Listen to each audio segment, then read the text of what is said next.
Hello friends, it's regarding comments for the Tigra installation, Calico installation via Tigra.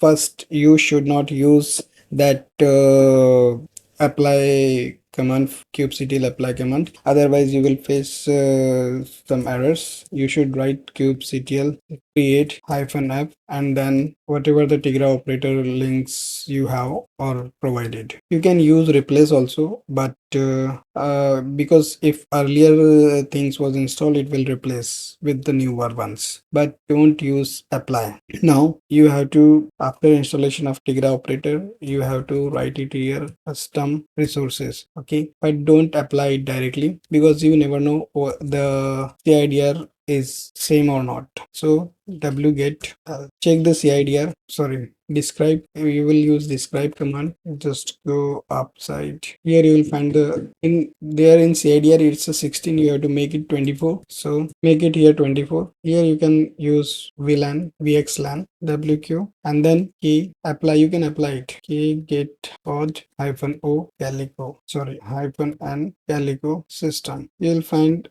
this all pod will work.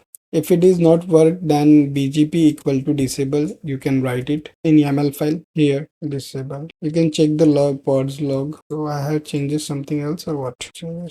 Just logs of another W trying to restart already in use. So if it is not working, then make changes, BGP disable, it might be, and then apply and restart the pod. It will work as per the feedback from the peoples, from the colleagues. It should work. Yes, look, it is working. It is due to some BGP, and because Calico supports most of the things, and if it is not configured, so step by step you can try. First, if already installed, then you can use replace and then create and then things. Okay, and you can check with making some policy, means making some random nodes and checking the policies. Thank you so much.